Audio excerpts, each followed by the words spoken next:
Halo, selamat datang. Pernah kepikiran nggak, gimana caranya kita bisa menjawab pertanyaan-pertanyaan besar, bukan cuma pakai opini atau kira-kira, tapi pakai bukti yang benar-benar bisa diukur. Nah, kali ini kita akan bedah salah satu alat paling keren untuk itu, penelitian kuantitatif. Oke, biar gampang, kita langsung pakai contoh aja ya. Kita akan fokus ke satu pertanyaan yang kayaknya relevan banget buat kita semua.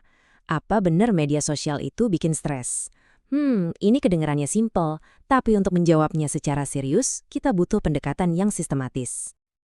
Anggap aja kita ini lagi mau jadi detektif. Dan untuk memecahkan kasus ini, kita butuh seperangkat alat yang canggih. Nah, alat kita kali ini adalah metode penelitian kuantitatif. Yuk kita mulai perjalanan investigasi kita.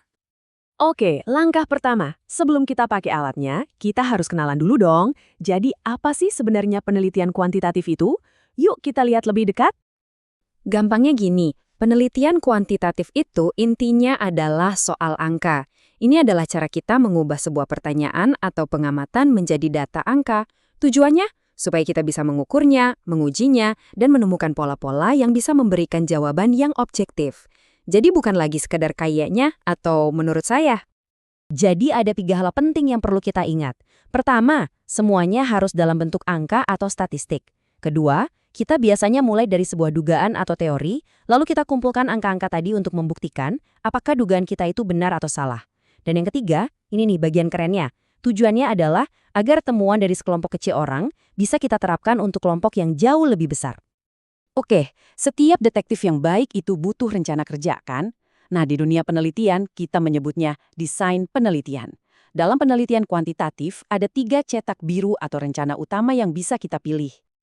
Lihat tabel ini deh, ini cara gampang buat bedainya. Desain deskriptif itu cuma buat ngegambarin situasi. Pertanyaannya simple. Sebenarnya apa sih yang lagi terjadi? Terus korelasional itu selangkah lebih maju. Nanyanya, ada hubungan nggak sih antara dua hal ini? Dan yang paling dalam, eksperimental, ini yang mencoba menjawab pertanyaan pamungkas. Apa benar X ini jadi penyebab Y? Kalau kita pakai desain deskriptif untuk kasus medsos kita mungkin bakal dapat data kayak, rata-rata orang main medsos 3 jam sehari, atau tingkat stres rata-rata pengguna itu 7 dari 10. Ini berguna banget buat dapat gambaran awal, tapi ini belum menjawab apakah main medsos itu yang menyebabkan stresnya. Nah, kalau mau benar-benar buktiin sebab akibat, desain eksperimental ini juaranya. Idealnya sih kita kumpulin orang, terus kita bagi 2 grup. Grup pertama kita suruh main medsos 8 jam sehari. Grup kedua kita larang sama sekali. Tapi, ya kebayangkan, itu nggak mungkin bisa dilakuin. Sangat nggak etis dan nggak praktis. Karena itulah, desain korelasional jadi pilihan yang paling masuk akal untuk kasus kita. Kita memang nggak bisa 100% membuktikan sebab akibat, tapi kita bisa mengukur 2 hal. Seberapa sering orang pakai media sosial dan seberapa tinggi tingkat stres mereka. Lalu kita lihat, ada hubungannya nggak? Apakah semakin tinggi penggunaan medsos, tingkat stresnya juga ikutan naik? Oke, rencana investigasinya udah kita pilih. Sekarang waktunya turun ke lapangan untuk mengumpulkan petunjuk. Atau dalam bahasa riset, ya mengumpulkan data. Terus gimana caranya?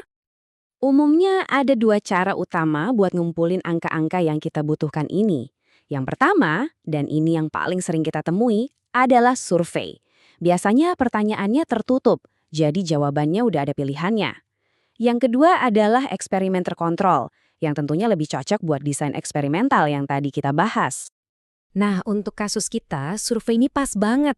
Kita bisa bikin kuesioner buat nanya kebiasaan medsos dan tingkat stres. Pasti Anda sering kan ngisi survei yang ada pilihan jawaban dari sangat tidak setuju sampai sangat setuju. Nah, itu namanya skala Likert, alat yang ampuh banget buat mengukur sikap atau perasaan seseorang jadi angka. Ngumpulin data itu baru setengah jalan loh. Sekarang kita punya setumpuk angka. Nah, bagian serunya justru ada di sini, memecahkan kode dari angka-angka ini. Kira-kira cerita apa sih yang mau mereka sampaikan? Buat mecahin kodenya, kita pakai 2 jenis statistik. Yang pertama, statistik deskriptif. Anggap aja ini kayak laporan fakta di lapangan, dia cuma ngejelasin data yang kita punya. Terus yang kedua, ada statistik inferensial. Nah, ini tugasnya si detektif nih, yaitu membuat kesimpulan yang lebih luas dari fakta-fakta yang ada. Ini contoh statistik deskriptif. Katakanlah, dari hasil survei kita Kita nemuin fakta bahwa skor stres rata-rata dari orang-orang yang kita tanya adalah 7,2 dari 10. Ya udah, ini faktanya. Ini gambaran dari kelompok kecil yang kita teliti. Titik. Tapi kan kita nggak mau berhenti di situ. Disinilah statistik inferensial bekerja. Kita bisa pakai alat canggih kayak uji T misalnya, untuk bandingin skor stres antara pengguna medsos berat sama pengguna medsos ringan. Alat ini bantu kita jawab, apakah perbedaan skor di antara mereka itu beneran nyata, atau jangan-jangan cuma kebetulan aja. Dan ini yang membawa kita ke konsep paling powerful dalam penelitian kuantitatif, yaitu generalisasi. Gimana caranya hasil dari penelitian terhadap katakanlah 500 orang bisa kita anggap berlaku untuk jutaan orang? Jadi pertanyaannya, apakah skor 7,2 tadi benar-benar berarti sesuatu untuk semua pengguna media sosial di luar sana? Nah, jawabannya tergantung. Tergantung dari seberapa bagus kita memilih orang-orang yang kita survei tadi. Coba lihat gambar ini deh, biar gampang ngebayangin ya. Anggap aja lingkaran besar ini adalah seluruh pengguna media sosial di Indonesia. Itu populasi kita. Kan nggak mungkin kita tanya satu-satu. Jadi kita ambil sepotong kecil dari lingkaran itu yang kita sebut sampel. Nah, kuncinya ada di dua kata, besar dan representatif. Kalau sampel kita cukup besar dan isinya benar-benar mewakili keragaman populasi yang ada, barulah kita bisa cukup percaya diri bilang, oke, apa yang kita temukan di kelompok kecil ini kemungkinan besar juga berlaku untuk semua orang. Itulah kekuatan generalisasi. Jadi, setelah kita melewati semua langkah investigasi ini, apa intinya? Apa kekuatan yang sekarang kita miliki dengan pengetahuan ini? Yuk kita rangkum perjalanan kita.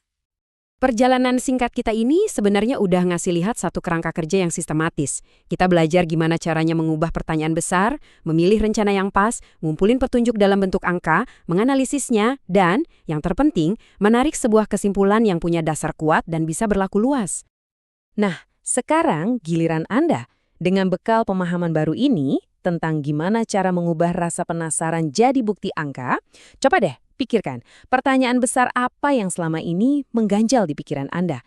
Dunia ini penuh dengan pertanyaan, dan sekarang Anda punya alat untuk mulai mencari jawabannya.